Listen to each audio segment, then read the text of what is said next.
अनया को बचपन से ही रहस्यमयी और डरावनी कहानियों का बहुत शौक था।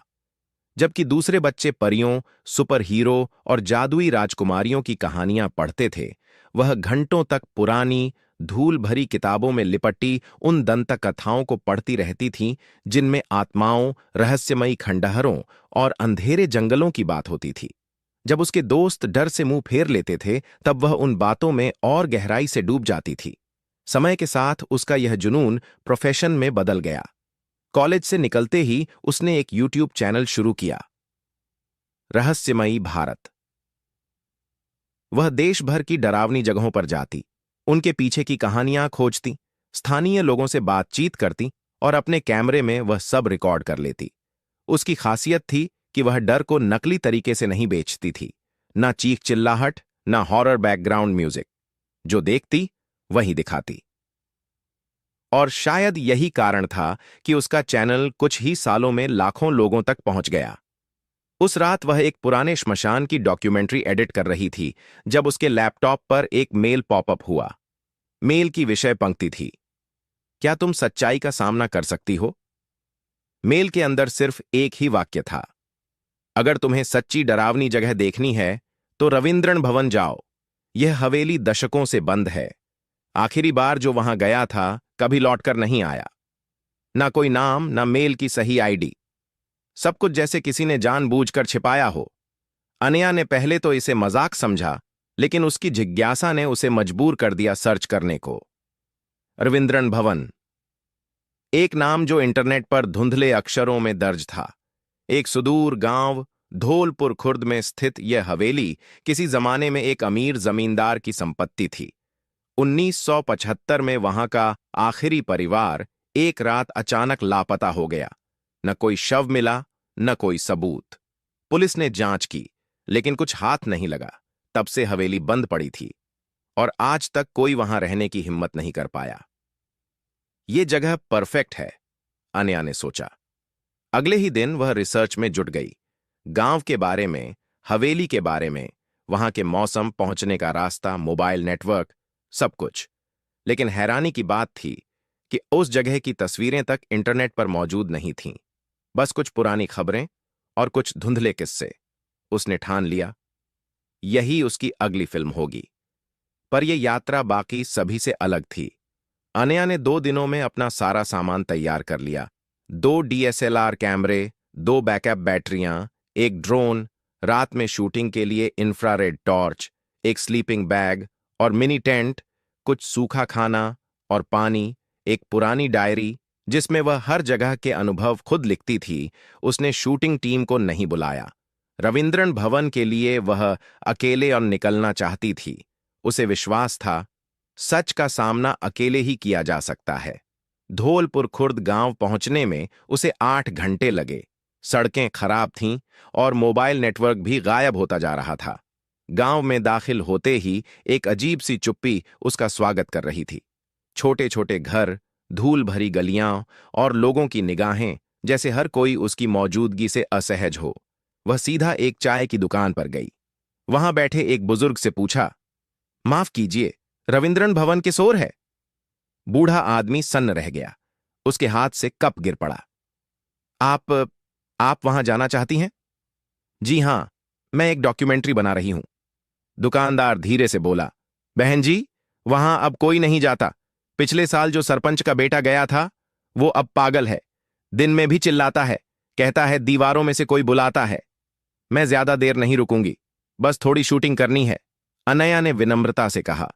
बूढ़ा कुछ नहीं बोला, बस एक दफ्ती में से काला धागा निकाला और बोला, ले जाओ ये, चाहे यकीन ना हो, पर बांध लेना। अनया ने मुस्कुराकर वो धागा रख लिया। गांव से हवेली करीब 1 किलोमीटर दूर थी। एक टूटी फूटी पगडंडी, झाड़ियों से ढकी और दोनों ओर सन्नाटा। अचानक हवा तेज चलने लगी। जैसे ही अनया ने हवेली को देखा, उसकी सांस रुक गई। वो अब तक की सबसे बड़ी हवेली थी जो उसने देखी थी। दूसरी मंजिल तक ऊंची, टूटे हुए झरोखे और एक विशाल लकड़ी का मुख्य दरवाजा। हवेली पूरी तरह वीरान थी, लेकिन उसमें एक अजीब सी मौजूदगी थी, जैसे किसी ने अभी अभी अंदर कदम रखा हो। उसने जैसे ही कैमरा ऑन किया, एक खामोश डर हवाओं में गूंजा। नमस्कार दोस्तों। आज मैं हूं भारत की सबसे रहस्यमयी हवेली में, रविंद्रन भवन। आइए देखें कि यहां क्या छुपा है। जैसे ही उसने पहला कदम हवेली के भीतर रखा, दरवाजा उसके पीछे खटाक से बंद हो गया। दरवाजा प्रोड राउंड से बंद हुआ और एक अजीब सन्नाटा छा गया। अनया ने पलटकर देखा। भारी लकड़ी का दरवाजा ऐसे बंद हुआ था मानो किसी ने उसे जोर से धक्का देकर बंद किया हो, लेकिन वहां कोई नहीं था। उसने गहरी सांस ली, कैमरा हाथ में कसकर पकड़ा और धीमे कदमों से आगे बढ़ी। हवेली के अंदर अंधेरा गहराया हुआ था। टॉर्च की रोशनी जैसे दीवारों से टकराकर लौट रही थी। दीवारें पीली और गंदी थीं, लेकिन उन पर अब भी पुराने समय की कलाकृतियां लटकी थीं। राजसी तस्वीरें, तेल के पेंटिंग्स और फटे हुए पर्दे। सीढ़ियां चरमराती थीं, फर्श पर धूल की मोटी परत थी और हवा में बांसीपन घुला हुआ था। मगर सबसे ज्यादा जो चीज परेशान कर रही थी, वो थी एक लगातार आती आवाज, जैसे कोई धीमे धीमे मंत्र बुदबुदा रहा हो। ओम क्षेम नमः ओम।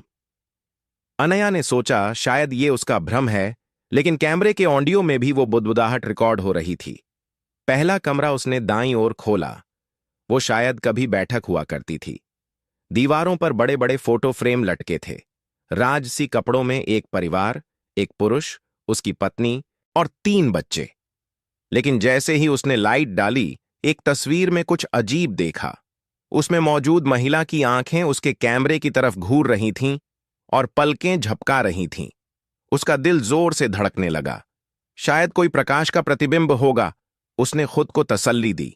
लेकिन जब उसने दूसरी तस्वीरें देखीं, तो उनमें भी कुछ कुछ हिलता हुआ सा दिखा, मानो तस्वीरें वन जिंदा थीं।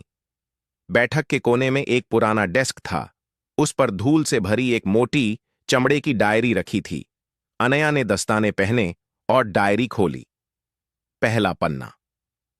मेरा नाम शैलेंद्र रविंद्रन है। मैं इस हवेली का अंतिम मालिक हूं। जो कुछ यहां घटा वो मानव सोच से परे है। अगर कोई ये डायरी पढ़ रहा है तो कृपया इस हवेली को छोड़ दे। ये जगह अब जीवित नहीं, शापित है। डायरी के हर पन्ने में अजीब घटनाओं का जिक्र था। हवेली में बिना वजह खिड़कियों का खुलना बंद होना, नौकरों का अंधाधुंध मरना, छोटे बच्चों के रोने की आवाजें, रात के तीसरे पहर, और सबसे अजीब, एक दरवाजा जो किसी को दिखाई नहीं देता था लेकिन हर रात खुलता था। आखिरी कमरा। हर दूसरे पन्ने पर इस शब्द का उल्लेख था। अनया ने धीरे धीरे सीढ़ियां चढ़ीं। हर कदम पर लकड़ी की कराह सुनाई देती थी। दूसरी मंजिल पर एक लंबा गलियारा था जिसमें कई कमरे थे। जैसे ही वह एक कमरे के पास पहुंची, दरवाजा अपने आप खुल गया। भीतर घुसते ही वह जैसे दूसरे समय में पहुंच गई। दीवारें अब साफ थीं, फर्श चमकदार, और एक औरत खिड़की पर खड़ी थी, बाल कंघी कर रही थी। माफ कीजिए, अनया ने कहा, लेकिन जैसे ही उसने पलकें झपकाईं, सब कुछ गायब हो गया। कमरा फिर से जर्जर था। वह बुरी तरह डर चुकी थी, लेकिन बाहर निकलने का कोई रास्ता नहीं था। गलियारे के आखिरी कमरे से तेज गंध आ रही थी, जैसे सड़े हुए मांस की। अनया ने नाक पर रुमाल बांधा और भीतर गई। वहां कुछ नहीं था, बस एक टूटा हुआ झूला। लेकिन जैसे ही उसने झूले को हाथ लगाया, झूला अपने आप हिलने लगा, और तभी पीछे से एक बच्चे की धीमी हंसी आए सुनाई दी। वह तेजी से पलटी, लेकिन कोई नहीं था, पर दीवार पर लिखा था, तुम भी यहीं रह जाओगी। डायरी के आखिरी हिस्से में एक नक्शा था, जिसमें हवेली के नीचे एक तहखाना दर्शाया गया था।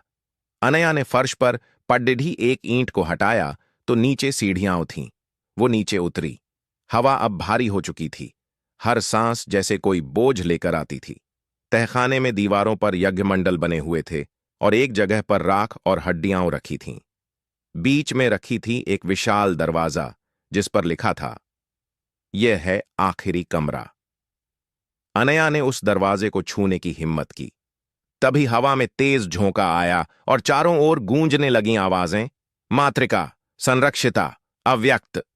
वो डर से कांप रही थी, लेकिन हिम्मत करके कैमरा ऑन रखा और दरवाजा खोला। भीतर एक खाली कमराम था, जिसकी दीवारों पर खुदाई थी। हर दीवार पर लिखा था, तुम आओगी, हम जानते थे। और फिर जैसे समय थम गया। कैमरा अपने आप गिर गया और अनया ने देखा, वहीं उसके सामने खड़ी थी वही औरत, जो तस्वीर में थी, पलकों के बिना, काले गड्ढों जैसी आंखों के साथ। अनया के सामने खड़ी वो औरत जिसकी आंखें नहीं थीं, बस दो गहरे काले गड्ढे। वो हिल नहीं रही थी, बस खड़ी थी, लेकिन उसके चारों ओर की हवा कांप रही थी। अनया की सांसें तेज हो गईं, उसका शरीर जैसे जम गया हो। हाथ में पकड़ा कैमरा फर्श पर गिरा और स्क्रीन पर फड़फड़ाहट शुरू हो गई। और तभी वो औरत बोलने लगी। तुम आ गईं, तुम्हें आना ही था, अनया कांपती आवाज में बोली। तुम कौन हो? वो औरत मुस्कराई, लेकिन उसकी मुस्कान में दर्द था। मैं इस हवेली की रखवाली करती हूं, क्योंकि इस हवेली ने मेरी आत्मा निगल ली थी। उस कमरे की दीवारें धीरे धीरे धुंधली होने लगीं, जैसे समय पीछे लौट रहा हो, और अनया को एक सपना सा दिखने लगा। साल था 1943। रविंद्रन हवेली में जश्न का माहौल था। जमींदार शैलेंद्र रविंद्रन की बेटी का जन्म हुआ था, एक सुंदर बच्ची जिसका नाम रखा गया अनया। हां, वही नाम, अनया। अनया का शरीर कांप उठा। ये क्या मजाक है?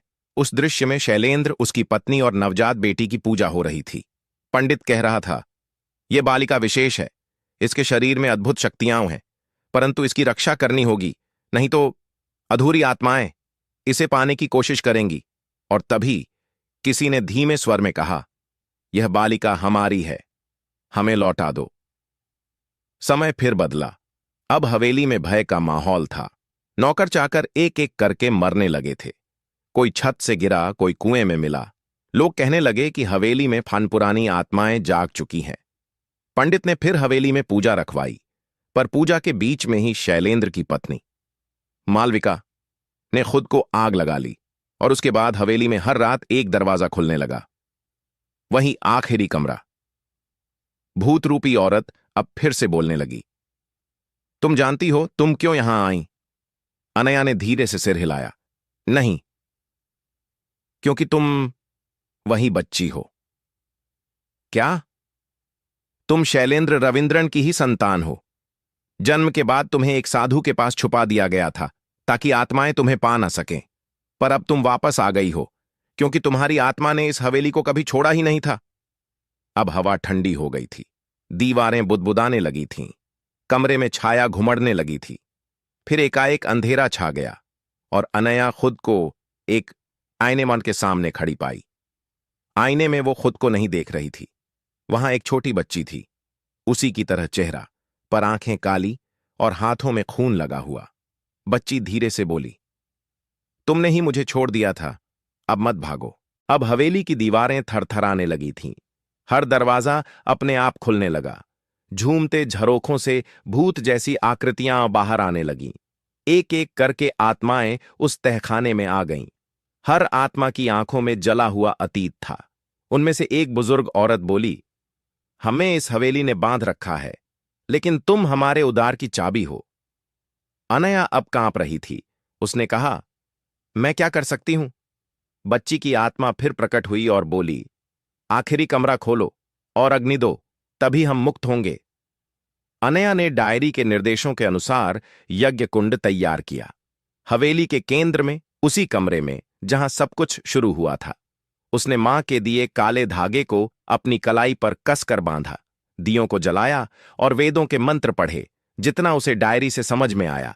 हर मंत्र के साथ हवेली कांपने लगी, भूतों की चीखें गूंजने लगीं, कमरे में तेज हवा का भंबर बनने लगा, और फिर एक धमाके के साथ सारी आत्माएं धुएं में बदल गईं और अग्नि में समा गईं।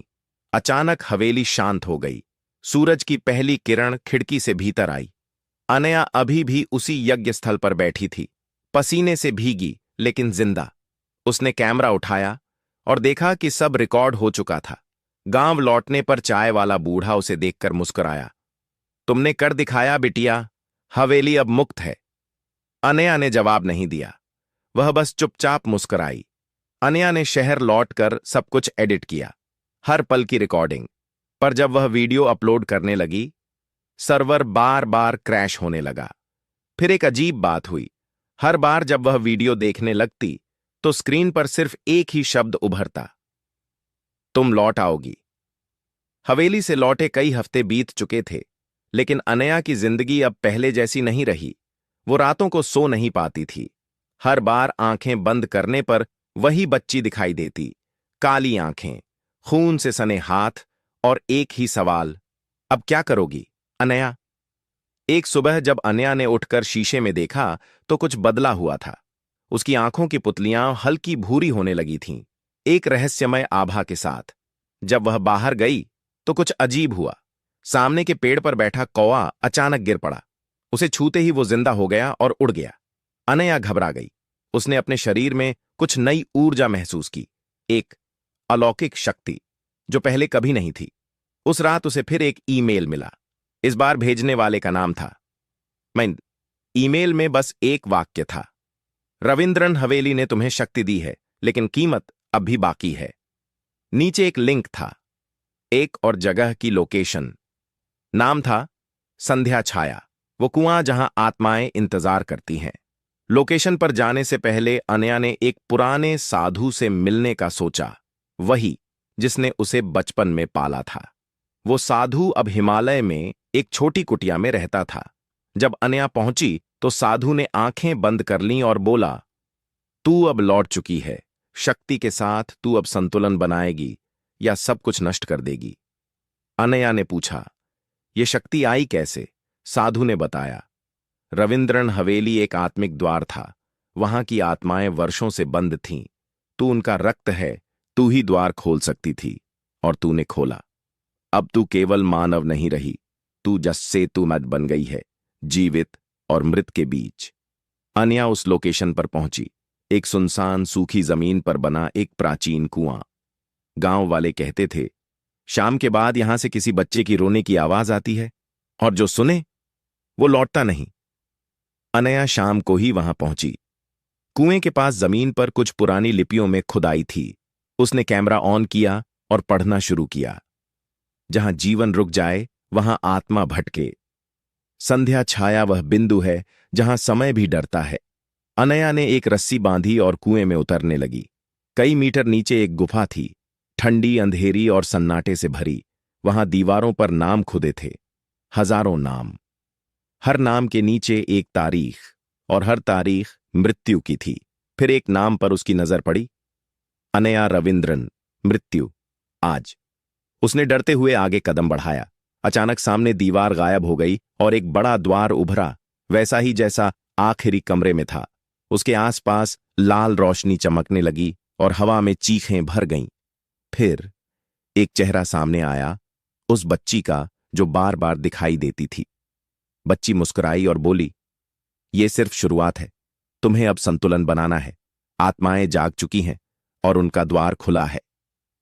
अचानक गुफा में कई आत्माएं प्रकट होने लगीं, बच्चों की, वृद्धों की और कुछ तो बिना चेहरों की।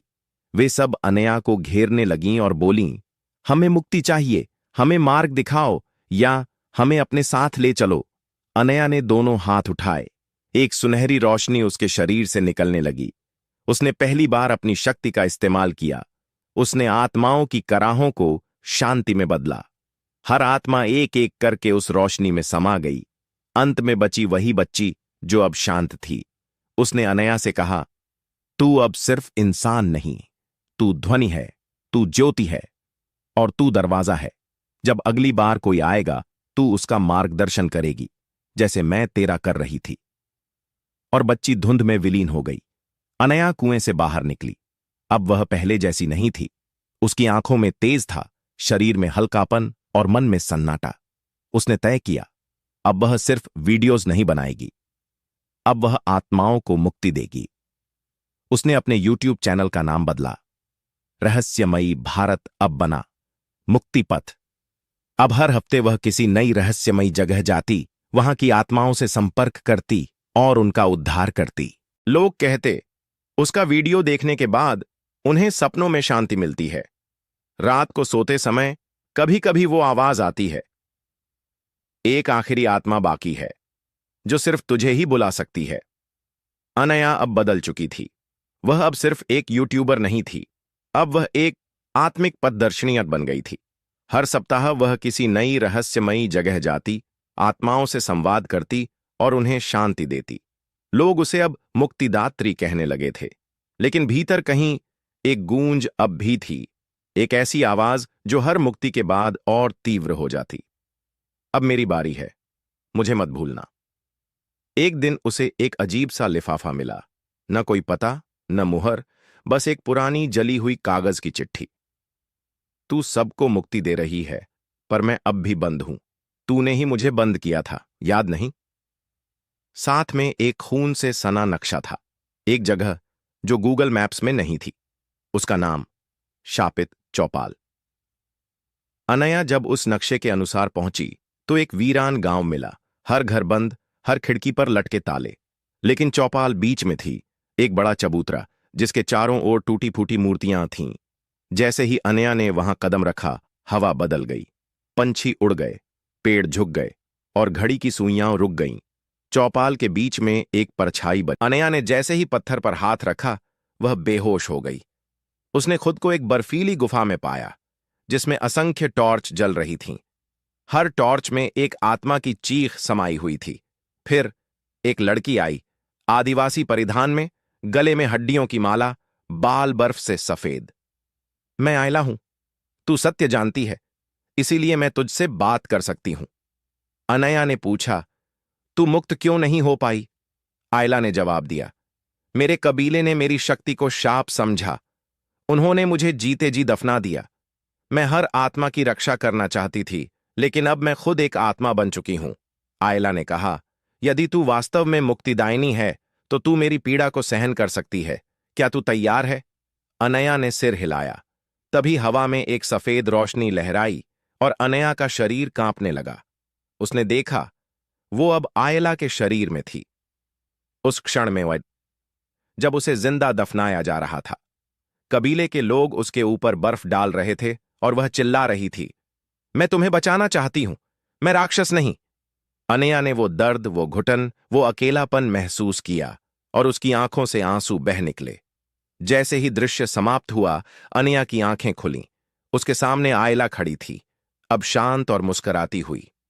अब कोई मुझे समझ पाया है, अब मैं जा सकती हूं। और आयला की आत्मा एक नीली रोशनी बनकर आकाश में विलीन हो गई। उसके बाद झील की बर्फ टूट गई और पानी से एक सफेद कमल निकल आया, जो यहां की पवित्र आत्माओं का प्रतीक था। स्थानीय लोग जो पीढ़ियों से डरे हुए थे, पहली बार घाटी में निडर होकर घुसे। भारत लौटने पर अनया को एक चिट्ठी मिली, बिना पता, बिना नाम। तुमने एक नहीं, सैकड़ों आत्माओं को मुक्त किया, लेकिन अब तुम्हारी आत्मा को भी विश्राम चाहिए। अगला दरवाजा तुम्हारे अंदर है। नीचे सिर्फ 2 शब्द थे, आखिरी कमरा। अगर आपको यह कहानी पसंद आई हो तो लाइक जरूर करें। कमेंट में बताएं कि आपको सबसे डरावना हिस्सा कौन सा लगा। चैनल को सब्सक्राइब करें ऐसे ही और रहस्यमयी किस्सों के लिए, और वीडियो को अपने दोस्तों के साथ शेयर करना ना भूलें, क्योंकि अगली बार हो सकता है कहानी आपके आसपास की हो।